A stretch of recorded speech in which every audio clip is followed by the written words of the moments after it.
David Scarlett is a former Marine, pastor, and ex communications company executive.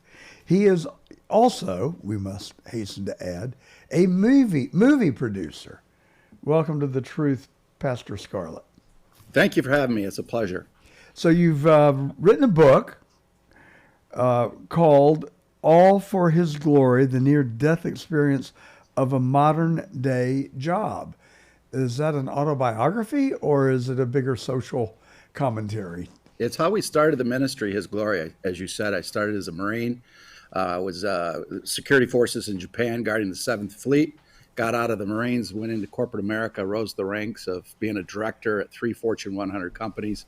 Had the fame, fortune, and all that, and I was doing it for myself. And on 7/7/7, exactly, I ate some botulism toxin and a chili dog. And a long story short, I died and went to heaven, saw heaven, and the Lord sent me back. He says, "You're going to start a ministry by my name called His Glory," and here we are.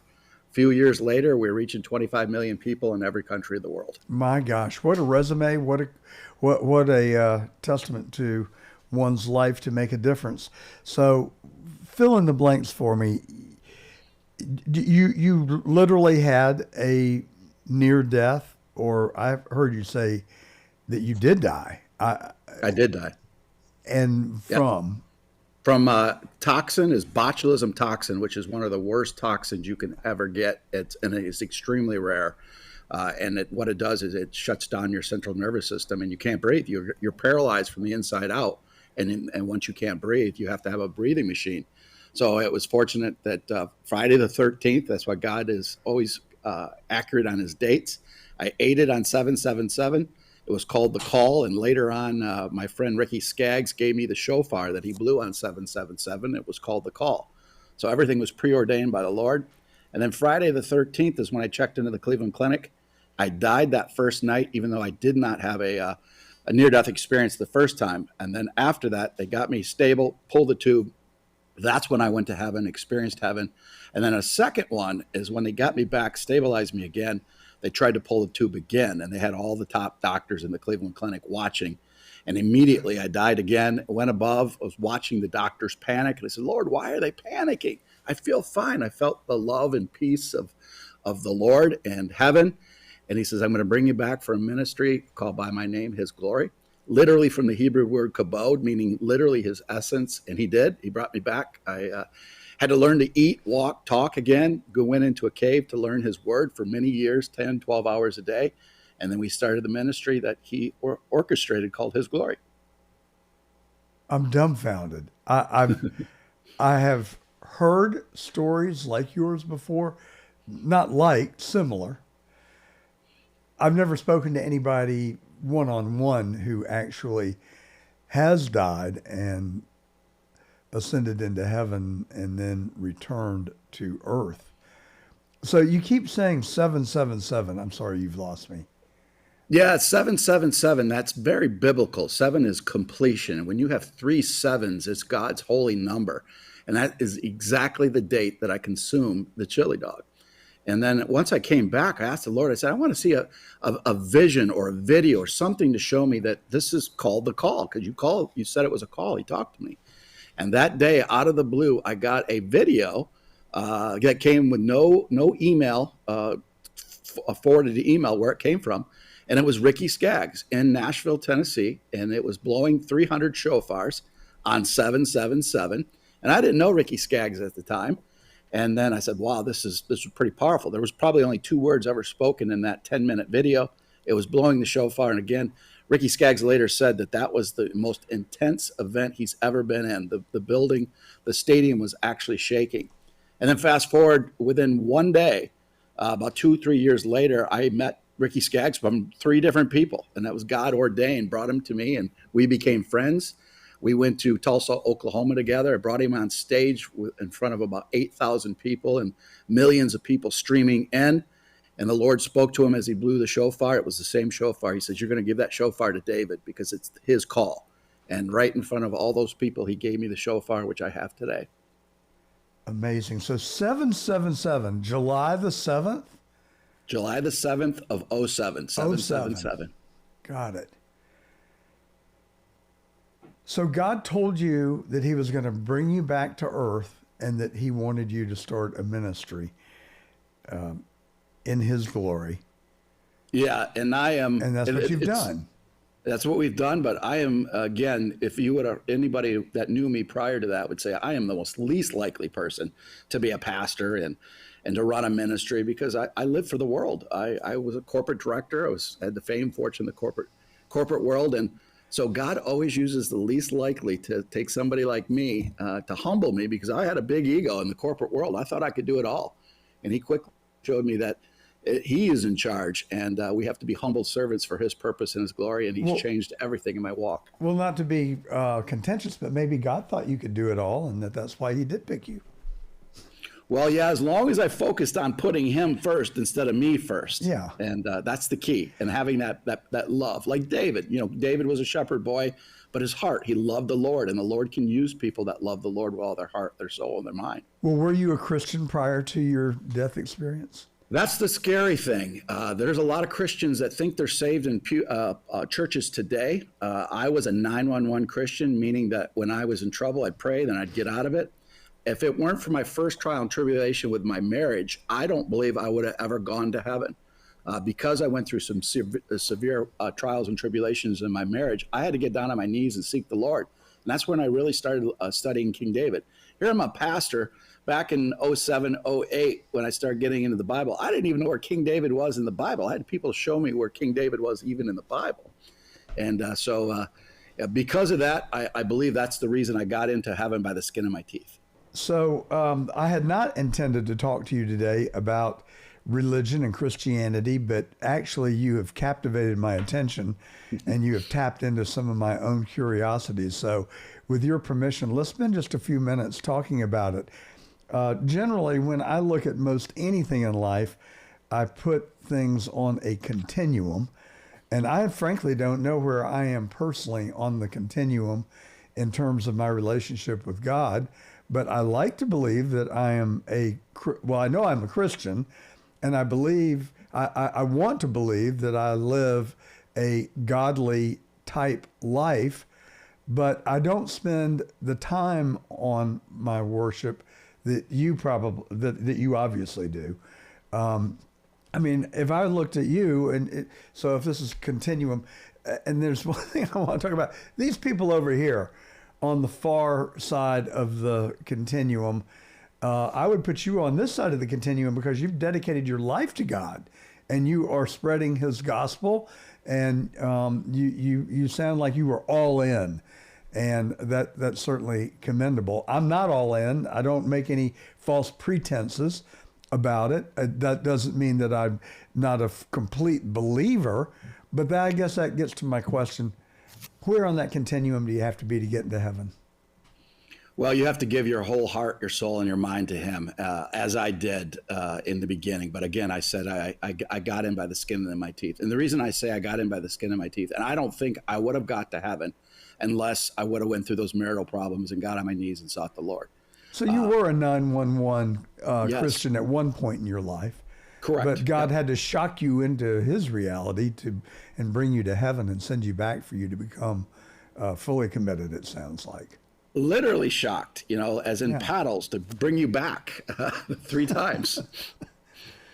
So do you have children? Did you have children then? Tell us my youngest son was about 3 months old when this happened. So if I would have passed and gone into heaven, I would never have seen him grow up. I had 2 young stepkids at the time as well. One was 6, the other one was 3. So very young. And that's another miracle, because the chili dog that I ate, I came back from 4th of July traveling overseas for business. And I came back and I was the only one in my entire family that ate that chili sauce. And if any of my kids would have taken any bite of that, they would have died instantly. That was going to be my next question, was it the hot dog or the chili? Thank God I don't like chili. So believe it or not, every July 7th of every year, I eat a chili dog just to remember what happened and know that where my eternal home is going to be is in heaven.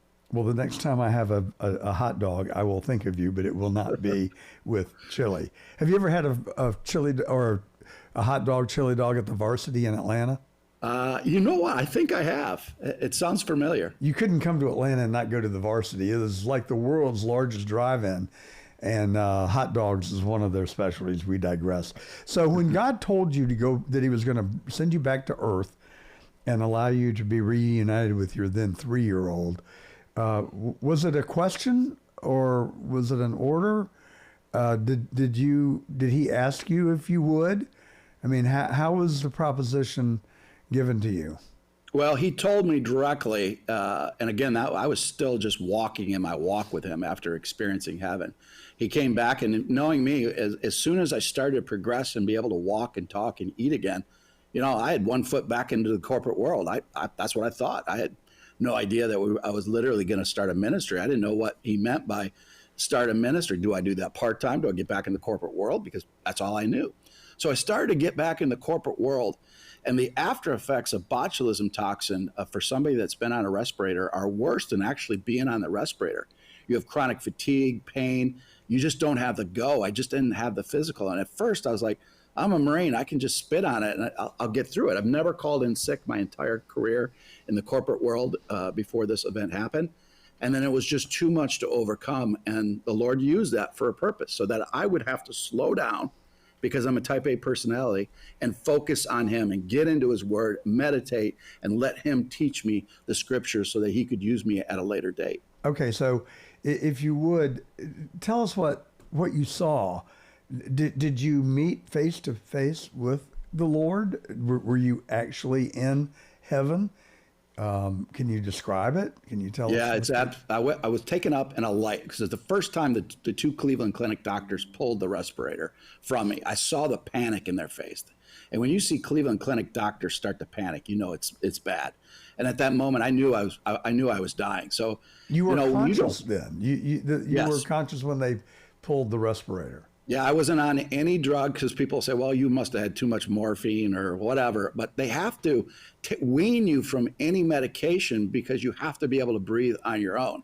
So I was under no pain medicine whatsoever. I was very conscious, and they pulled it. And seeing that panic, when you stop breathing, you have anxiety, and that's probably one of the worst ways to die. But the Lord took that all away, and he immediately took me up in a light to heaven. And then I'm in perfect heaven.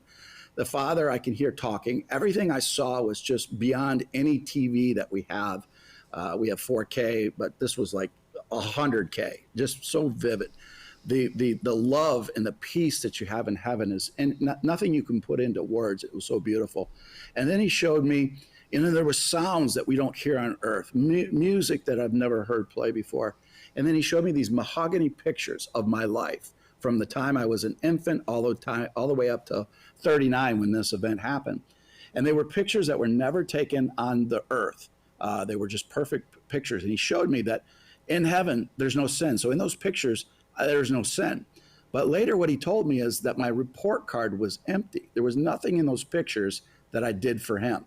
And that was one of the reasons why he brought me back. So as soon as I came back the first time, here I'm corporate guy, least likely to go to heaven. I'm like, I can't believe what I just experienced. So I'm going for broke at that point. I'm saying, Lord, if I really just experienced this, meeting you in heaven, the Father, I want to see Jesus, because I didn't see Jesus in heaven. I want to see Jesus. And before I could get that thought prayer out, Jesus was at the end of my bed in the ICU at the Cleveland Clinic, just radiating with this love, joy, peace, and just never said a word. He didn't have to. And it gave me that absolute comfort and love and peace. So this, do I understand correctly that this has happened to you twice? Twice. That first time that I had a near death, that's when I actually went to heaven.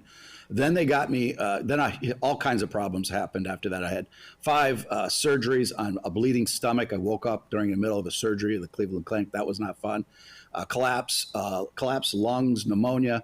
I take 1 step forward, 2 steps back. It was just barely hanging on. Finally, they got me stable. And that's when the 30 Cleveland Clinic doctors came in, because they didn't want anything to go wrong at that point. And immediately, once they pulled the tube, it went wrong. The beeping, the sound, code blue. My kids were in the ICU. They heard code blue, code blue. They didn't know anything about a code blue. They're running around saying code blue, code blue. They had no idea that was their dad in code blue. and I was lifted up above the doctors, and I had this peace and this joy again. And I'm watching the doctors panic. And I said to the Lord, why are they panicking? I feel perfectly fine, like nothing was happening to me. And he says, I got you, my son. I'm going to bring you back, and you're going to start a ministry called By My Name. And then immediately after that, they brought me back. And then they had to finally wean me off the breathing tube. And then I had to learn to walk again, eat again, talk again, swallow again, and breathe again. So how long of an interval was it before your first trip to heaven and your second voyage? It was probably about 2 weeks where they got me stabled enough and get through the operations, the stomach, because the reason they had a stomach bleeding is for a period of time, if you're not on any type of food, I couldn't eat, so they had to put a food tube in so that I could get proper food, and that's where the operation went bad. So it was about 2 weeks. So when you were being called to heaven, was there a sense of time from the time that you left your hospital bed or stretcher to the time that you arrived in heaven? Yeah, that's an amazing question, because once we go to heaven, we're outside of time and space. That whole event, if I had to say in my mind how long that first event took, I would say it was seeing all those pictures and seeing heaven, feeling heaven. It was probably 10 to 15 minutes, even though clinically I was only dead for a couple minutes. So when you go to heaven, you're outside of time and space. I'm processing. It's just a phenomenal story. And I don't want to sound flippant. I'm not trying to be funny. I mean this question genuinely. But do you have any notion for why God just wouldn't return you to your hospital bed and allow you to be well and immediately go to work for him?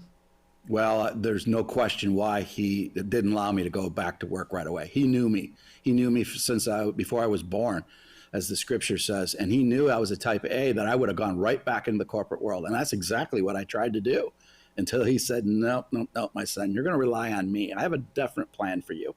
And it was the greatest plan ever. And it took a while for me to humble myself and get that. Even after dying 3 times, I still was stubborn enough to try to go back to corporate America, because I didn't understand. I didn't quite understand. And he doesn't tell us the exact plan, because sometimes if he tells us the exact plan, we might get cold feet and do it. So that's why we have to rely on him. Or mess it up. Or mess it up, and would probably be likely in my case. So my case too. So you've explained 2 trips to heaven. Was there a third?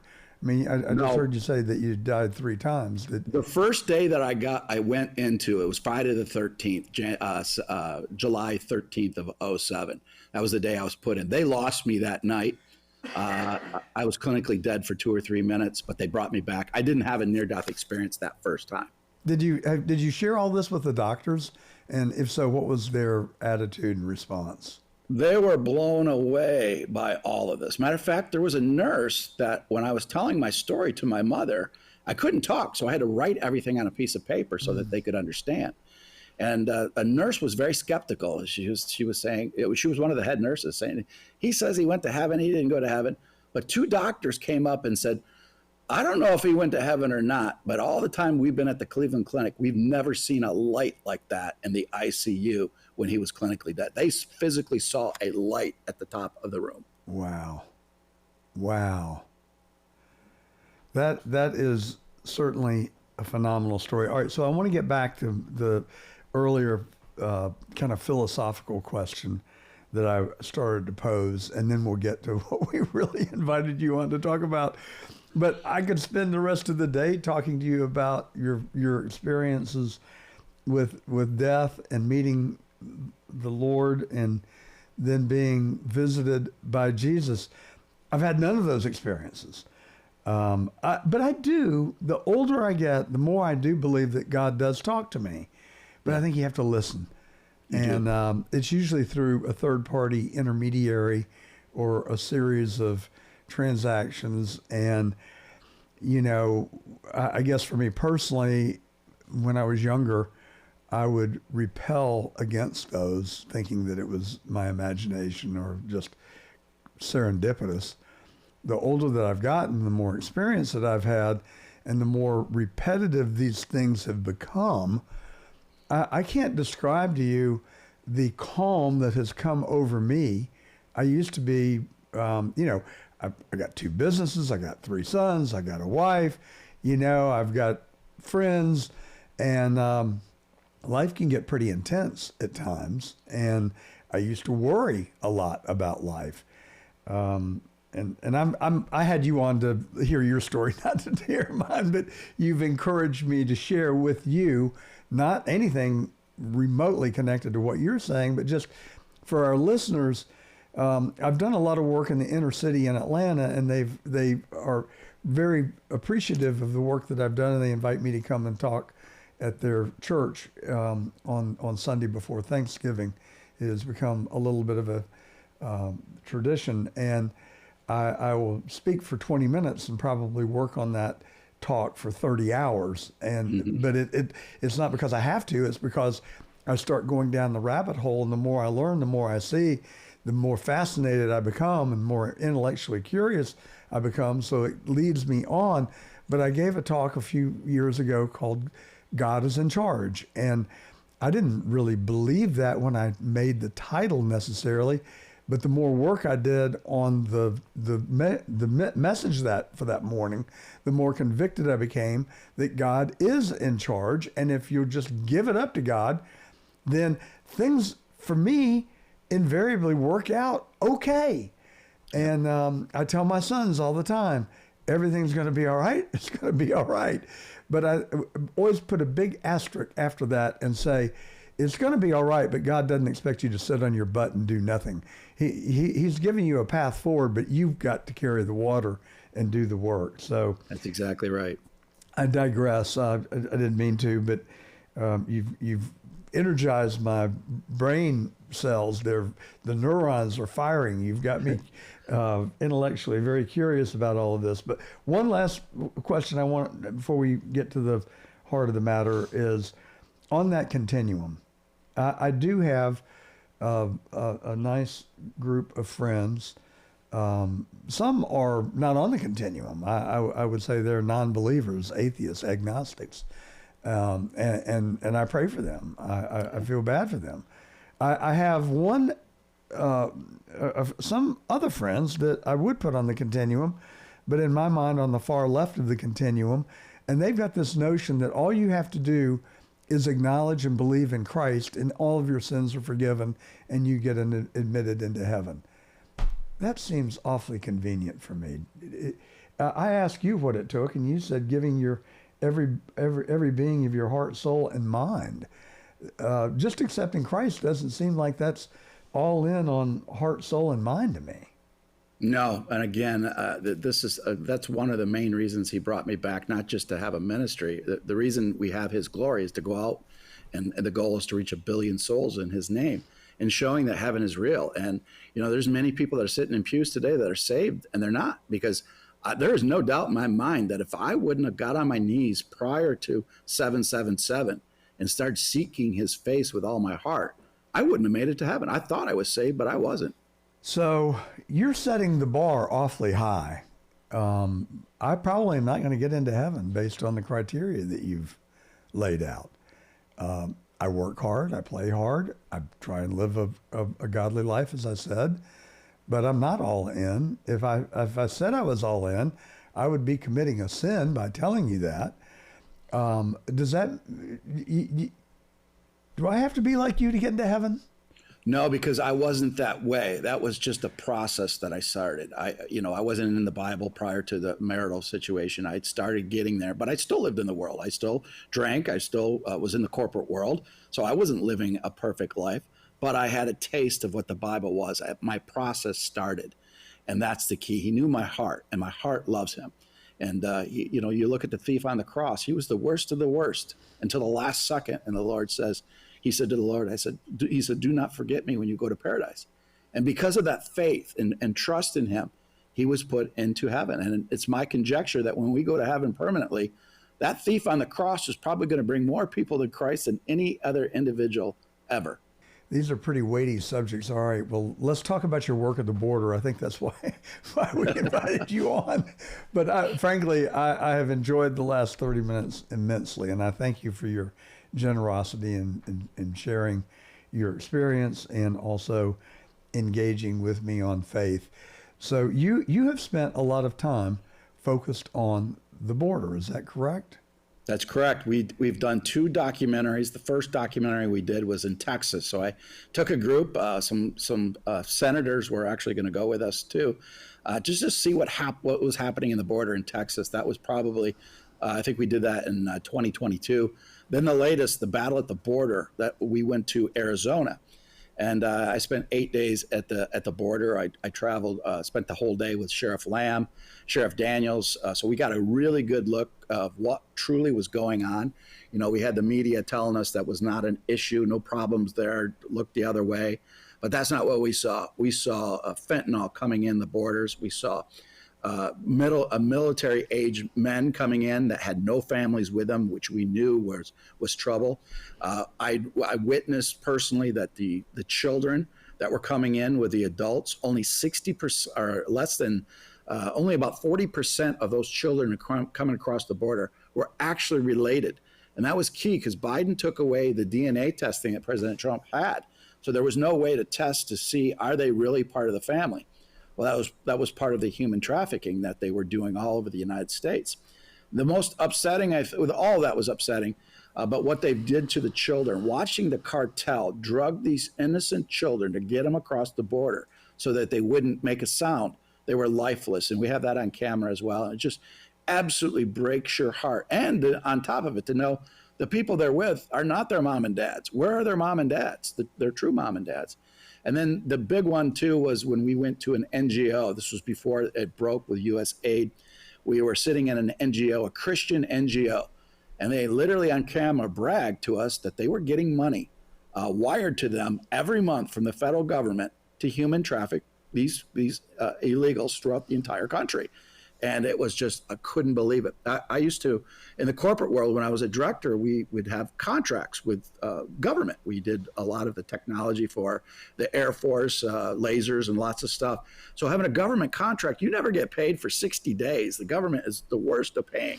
So when she bragged that she was getting, all she would do is send an invoice to the government and they would be wired money immediately. All of our flags went up, and lo and behold, it's been now uncovered through Doge that's exactly what they were doing. Well, I want more answers because everything that you've said, you have hit all of my hot buttons. And, we're witnessing a period in our nation's history right now, like I don't think we've ever seen since potentially the revolution, with Trump's imposition of tariffs on every country in the world. And this is not softball that we're playing. This is serious hardball. And it is my suspicion, and I follow this stuff every day of my life, as I have since I was a little kid.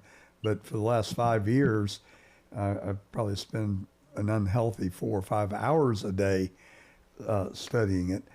And our listeners know, and we come to you every Saturday from noon to 2 on the John Fredericks Media Network, CDM Press, and all of our social media live streams. But I have said to these people for 3 years that I believe that we are at war. And General Robert Spalding has been a guest of ours. He wrote Stealth War. Peter Schweitzer has also come on the show. He's written Red Handed, and he is one of the leading authorities on China in the United States today.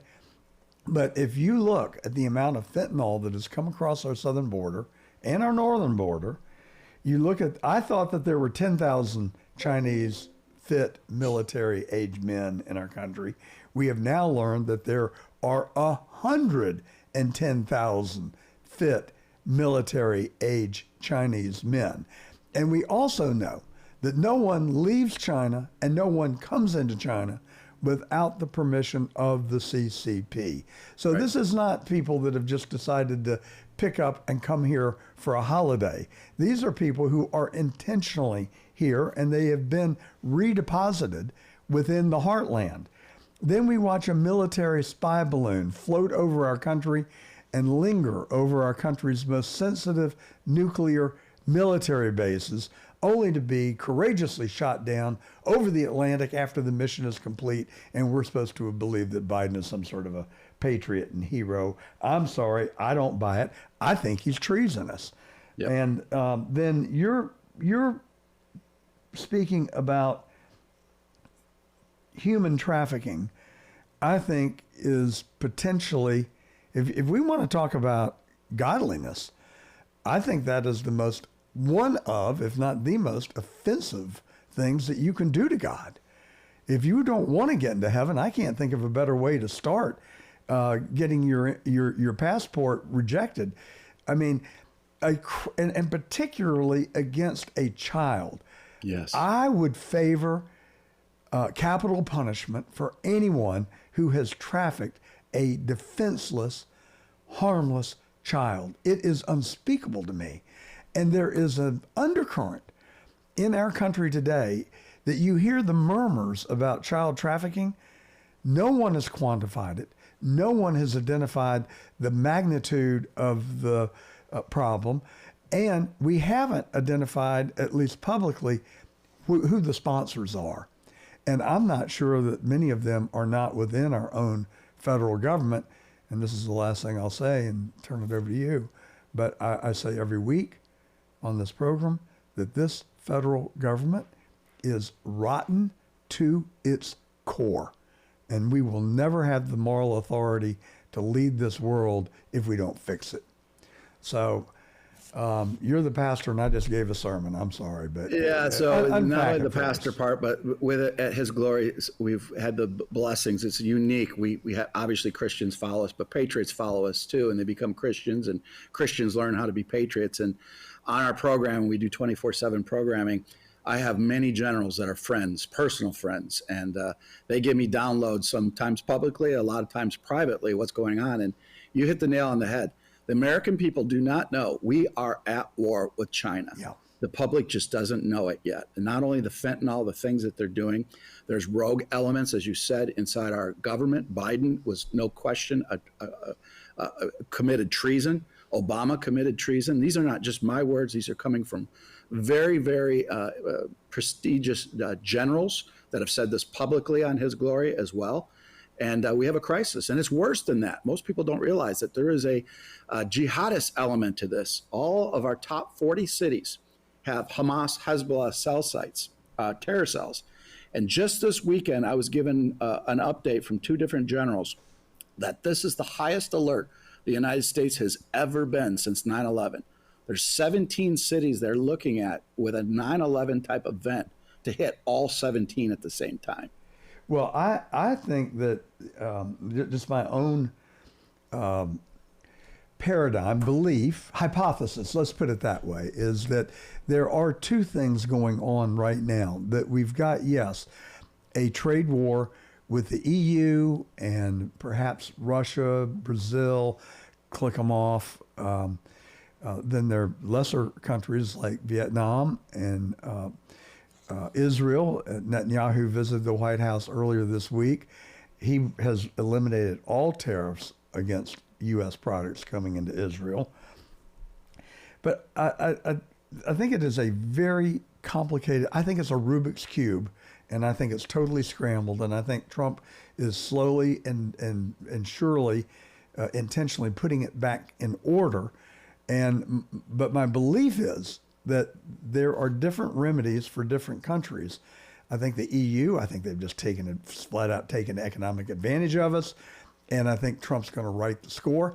I think they have like no cards to play because we provide the majority of their defense. It's the one thing that I don't hear anybody talking about. We've got the leverage with our own market power, but with the EU, we've got the leverage of defending them against the rest of the world that may want to do them harm. That is a big stick that Trump has got to play. But to get to the real point of this, I think that we are combating China in a war.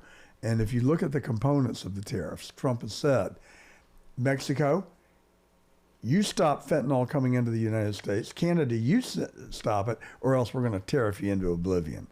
That, to me, seems to be directly aimed at China. Yes. And then the other tariffs that I think he is directly pointing at are the drug companies. And now you see Johnson and Johnson just announcing a $50 billion investment in the United States to manufacture drugs. Hey, 90% of our drugs are manufactured in China.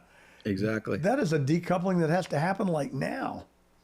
Yeah, so I had a long conversation last night with Lara Logan. She's a personal friend. She's on assignment as we speak and is going to have a major update that's going to be pretty shocking to people within the next 48 hours.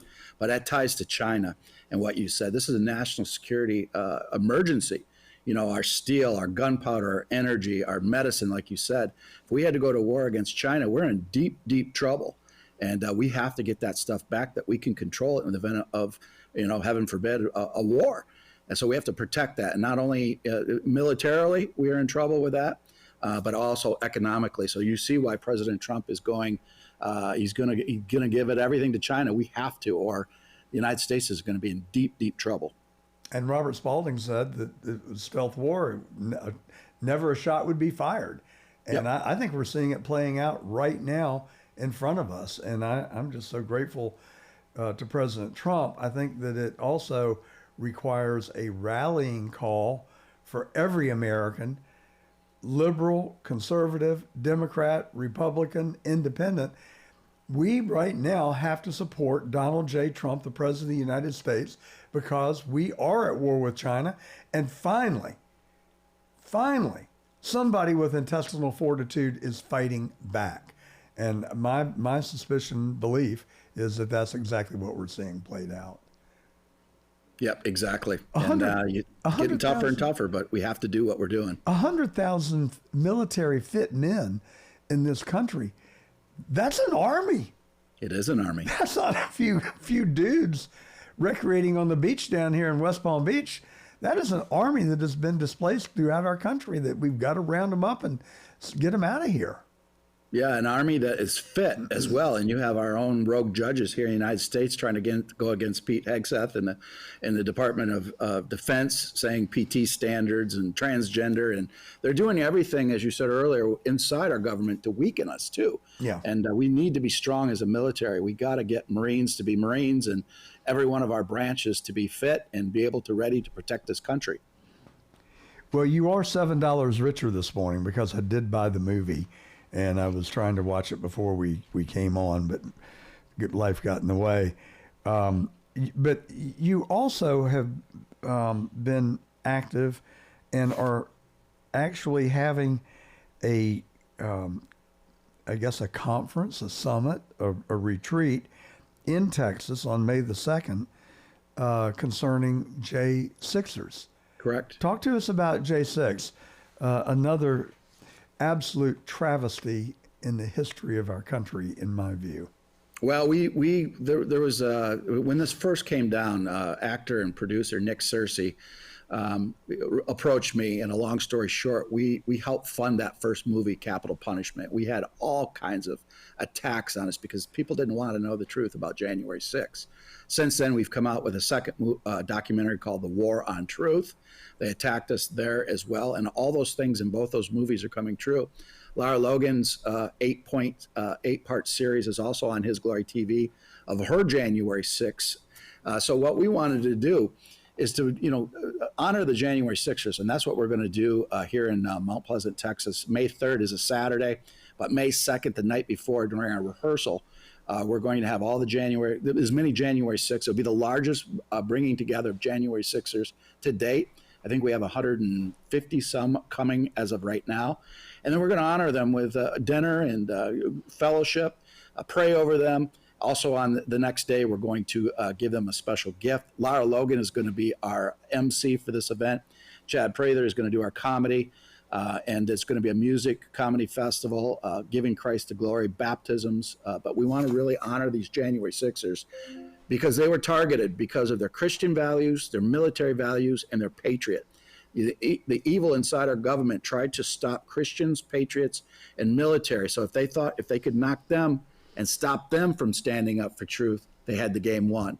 But as General Flynn told me sidebar a few years ago, he said they never thought we'd get back up. And we got back up and we fought in the name of Christ. I totally agree with you. There were some awfully dark days. And I did seriously question whether we would ever be able to reclaim our country.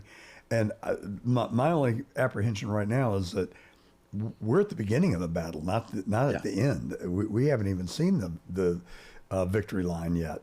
So can I come on May the 3rd? And can Absolutely. I bring Anthony sitting over here with our camera?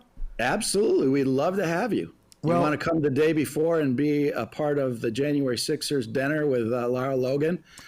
You can do that as well. I would be honored. Let me check with the boss lady and see if I can get a hall pass. I think she'll probably say yes, actually. But where is Mount Pleasant, Texas? We're uniquely positioned. We're about an hour away from Oklahoma, Arkansas, Louisiana, and then about a little over just shy of 2.5 hours east of Dallas. Okay, so you're in the eastern part of the state. Correct. And I can make it there on one tank of jet fuel, and I am intending on doing just that if you'll have me.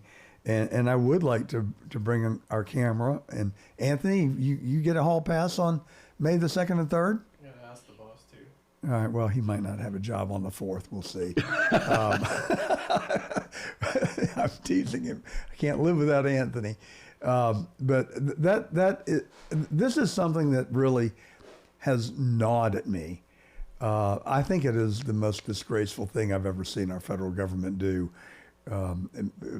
Maybe even worse than killing the 35th president of the United States. Certainly in a tie for first, because not only did they kill Kennedy, they killed about 58 or 60 other people as well.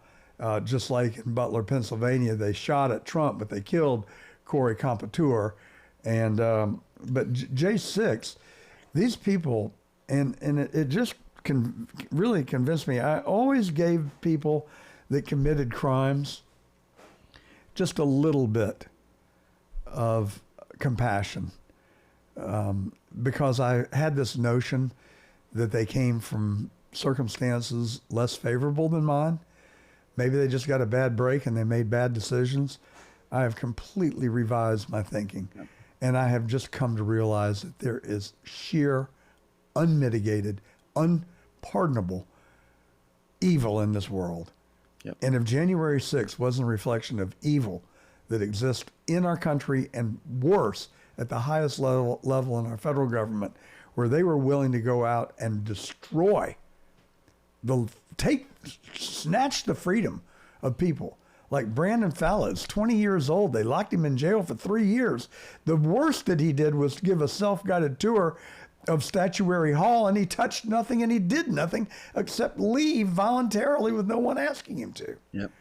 I've never seen a series of transactions more horrendous. And Pastor, I don't know. I just don't know if I've got forgiveness in my heart towards the people that wreaked that havoc on those. Well, it's not over yet. You're going to find the highest levels of our government were behind this. We're very close of getting the trail back to who instigated that. We have incredible videos in the War on Truth that nobody's seen before, especially Ashley Babbitt, which completely changes the entire narrative of what they lied to us about. I happened to be there that day, so I was at the Capitol when these events happened. So I saw for my own eyes, this was a time that patriots came and cared about the country. People were praying.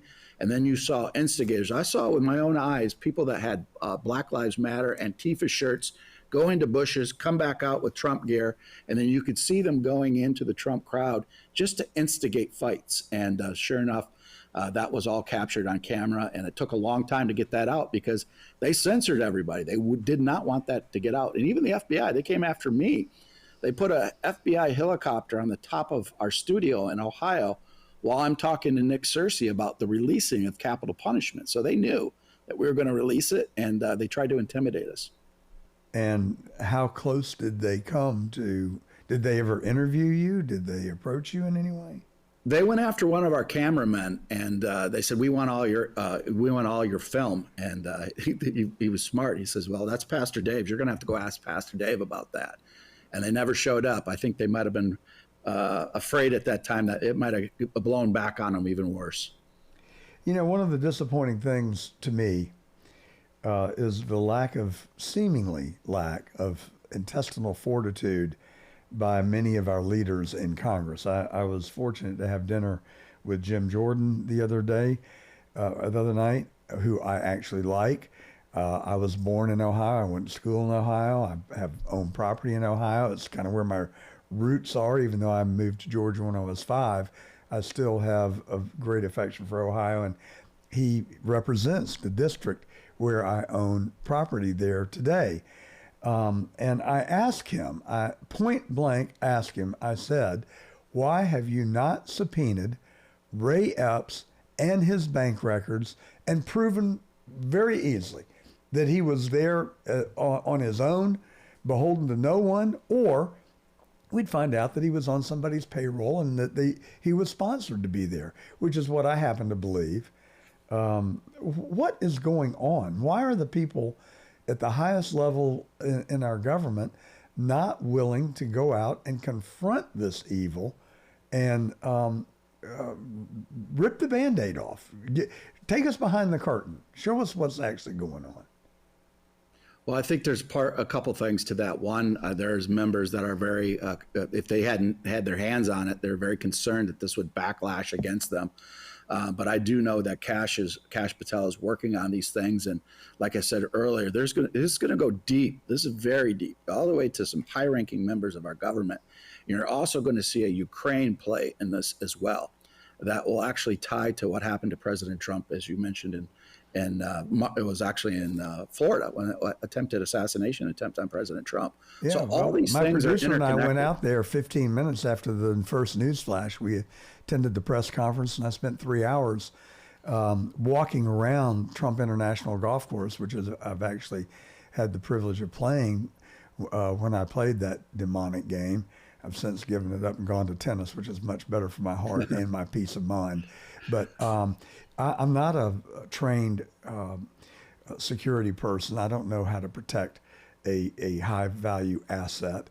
But walking around there, I figured out in about 5 minutes that if you put a person on the corner of Summit and Congress and someone else down the road on Congress and someone else down the road on Summit, those are the two streets, public streets that border the golf course, you could have easily have protected the entire perimeter, and Routh would have never been able to take up his position in the would-be sniper's nest. And it just boggles my mind that could have been such a glaring omission, yet you see him in the motorcade, and there are 50 motorcycle cops from jurisdictions all over South Florida. Why not just take 3 of them and position them on the perimeter and protect the president? And Butler, we could spend another hour talking about it. How many mistakes have to be made before it's no longer a mistake and it's intentional? That happens to be my belief. I've studied JFK's assassination for 60 years. I was home from school in the 4th grade. I watched the first news flash with my mom by our black and white family non-color TV. And I developed a very unhealthy obsession surrounding it that I've followed for 60 years. The similarities between Dallas and Butler are inescapable. And I want the truth. And are we ever going to get the truth? You said Kash Patel, Pam Bondi. We were promised the truth on day 1. Now we're coming up on day 100. We still don't have the truth on Epstein's files. And I don't think we've got the truth on JFK's files either, for that matter. No. I don't know if we'll ever see the complete truth, but I do believe that there will be justice coming. There's some things I believe they're working on that I've been told just recently that there will be justice. Can you give us a snippet of what you're talking about, Pastor? Well, going back to... I would be remiss not to ask. Yeah, going back to January 6th, there's a trail that's going to go back to a certain individual that had responsibility on that. That the Ukraine aspect of that hasn't come out yet. Might be their initials. Who? NP. That's exactly right. Her initials. Yes. God, what is the matter with that lady? Yep. And no, I don't think there's any question that she was the organizer. Of course, talking about the former Speaker of the House who literally hates Donald Trump. I personally don't. I work hard not to hate anybody, including Nancy Pelosi, but it is a a godly challenge not to, because I do think she is evil. She had her daughter there, a cinematographer, filming and recording everything. It was a made-for-TV production, just like the House Oversight Committee that they unlawfully convened to give us the truth. And you know, you and I know it. We require no convincing because we've got 2 eyes, 2 ears, and a brain. The sad part is, I think that the majority, perhaps, maybe the majority, certainly a large component of the American people, are clueless. They Exactly. just don't flat know the things that you and I know that are in the public domain. Well, a lot of that is just the news cycle, and people are just we're distracted by so many things. Satan's got us distracted and not focusing on the main things. But this will come out, and it's amazing. Some people, even on the right, didn't know the truth about January 6th. When now they're seeing our movies for the first time, hearing these being public information starting to come out to confirm that. Lara Logan doing her 8-part series, and people are telling me, like, I had no idea. I truly believe what the media told me. And for 60 years, I've wondered, how could you organize and construct a conspiracy to be able to conceal the assassination of the president of the United States, who is democratically elected? Then Elon Musk buys Twitter. What's the first thing that he does? He sends Mike Taibbi in to do a deep dive into all the emails. And whoa and behold, we found the FBI paid $3.4 million to censor and cancel people who wrote against the company narrative on COVID and the vaccines. And similarly, we just learned in recent weeks that Politico received millions of dollars from the federal government in the form of $75,000 and $100,000 subscriptions. Man, I'd like to get in on that deal. I got to become an author to their publication, most of which you could have bought for $3.75 in the Wall Street Journal.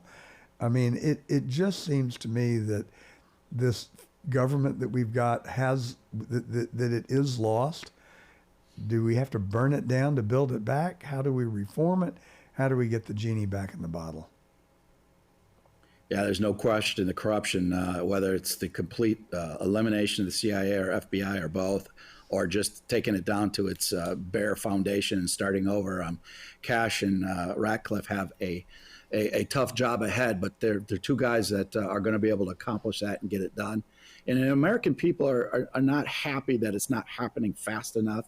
But on the other hand, we have to have a kind of a drip, drip, drip for the American people to gravitate how deep this goes, because the average American didn't know, but they are starting to say something is wrong, especially with the pulling back of Doge and U.S. aid and seeing this money, like you said, going to media to create a false narrative. And the more we pull back and see where this money and who's getting paid, it's opening up people's eyes. I have been doing this broadcast now for nearly 3 years. I'm not blowing smoke. I have to tell you that going into the interview, you've got a very nice write-up, and it sounded very interesting. But I wasn't fully convicted that I was going to have a great interview this morning. Pastor David, if I may, can I just share with you that in 3 years, this may be the most fascinating, intellectually and spiritually stimulating interview that I've conducted. And I am just so grateful to you for your time and your generous spirit in sharing your story with us, and also your candor. Of course, it's always nice to meet a kindred spirit, and I'm going to start to work to get on your level with my relationship with God. Thank you. Well, praise God. It's all for his glory. I had to learn that the hard way, that, you give it all to him and become a servant. I used to be a director, big titles, and that doesn't mean anything. Servant is the best title I could ever have, just to be a servant to him. Well, thank you. God bless you. And I wish you a great rest of your weekend. And I hope that I get to meet you soon in Mount Pleasant, Texas. May the 2nd, you can go and have dinner with Jay Sixers and stay the weekend for some authentic Texas barbecue, prayer, fellowship, comedic entertainment, and music. That's too of an enticing invitation to say no to.